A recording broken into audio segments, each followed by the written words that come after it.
Semuanya, Assalamualaikum warahmatullahi wabarakatuh. Perkenalkan nama saya Doni Sabta Aji dari kelas 9E SMP Negeri 3 Pase. Kenapa saya memperkenalkan kelas dan sekolahnya? Karena di video kali ini saya akan menjelaskan sebuah materi ya kelas 9, yaitu materi PPKN semester 1 pada bab 1, yakni dinamika perwujudan Pancasila sebagai dasar negara dan pandangan hidup bangsa. Sebelum itu, yuk kita mensubscribe, comment, and like videonya agar bermanfaat.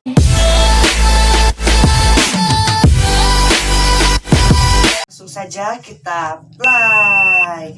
Oke semuanya, jadi dalam pelaksanaan Pancasila bisa kita bagi ke dalam beberapa masa atau era, yaitu era Orde Lama, Orde Baru, dan juga era Reformasi. Kita akan membahas bagaimana penerapan Pancasila dalam setiap eranya. Oke, kalau begitu kita akan mulai dengan Orde Lama. Orde Lama sendiri bisa kita bagi ke dalam 3 bagian, yaitu pada masa awal kemerdekaan yang dimulai pada tahun 1945 sampai dengan 1950. Kemudian era demokrasi liberal yang dimulai pada tahun 1950 sampai dengan 1959. Yang terakhir adalah demokrasi terpimpin yang dimulai pada tahun 1959 sampai dengan 1966. Pertama akan kita bahas adalah pada awal kemerdekaan. Periode pertama adalah pada masa awal kemerdekaan Indonesia, tepatnya pada tahun 1945 sampai dengan tahun 1950.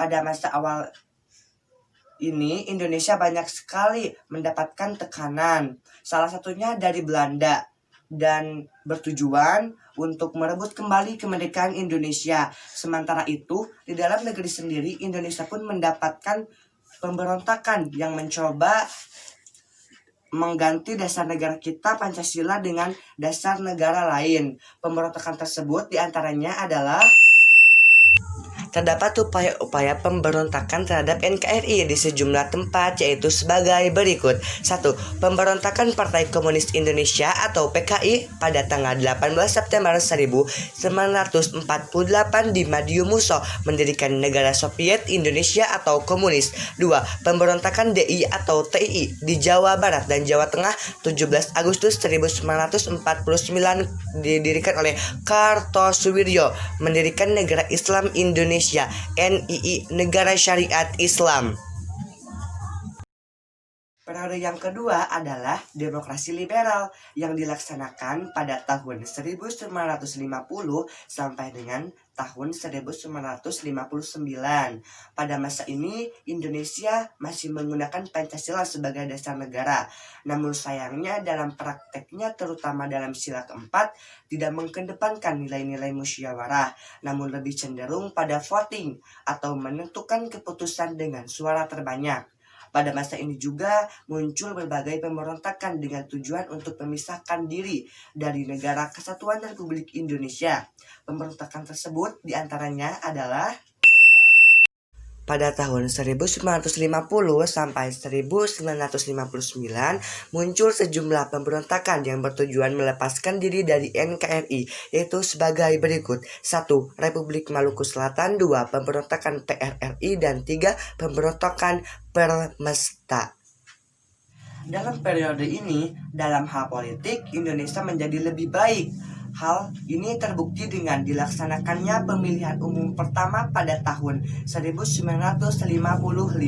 Dalam pemilu ini terpilihlah anggota DPR dan Dewan Konstituante, yang mana anggota Dewan Konstituante diberi tugas untuk membuat undang-undang dasar yang baru untuk menggantikan undang-undang dasar sementara yang saat itu sedang berlaku.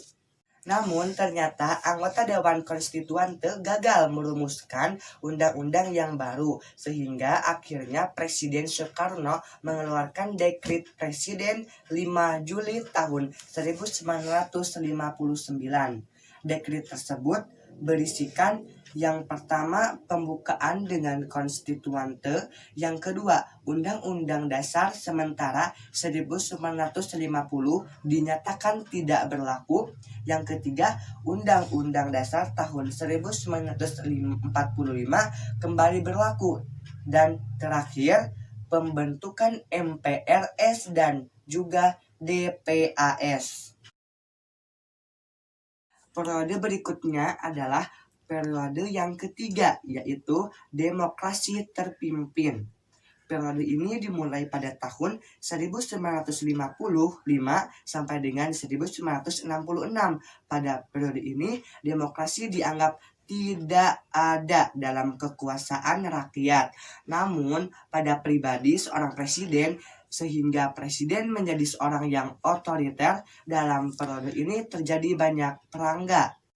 Pada periode ini terjadi peristiwa pemberontakan PKI atau G30S PKI pada tanggal 30 September pada tahun 1965. PKI yang dipimpin oleh DN Aidit berusaha merebut kekuasaan disertai pembunuhan perwira tinggi yang ada di Indonesia. Pemberontakan ini bertujuan untuk membentuk negara Soviet di Indonesia. Bung Rashid terpimpin di bawah pimpinan Presiden Soekarno mendapatkan takaran yang keras ialah peristiwa ini. Ini juga memberikan dampak yang fatal bagi partai PKI.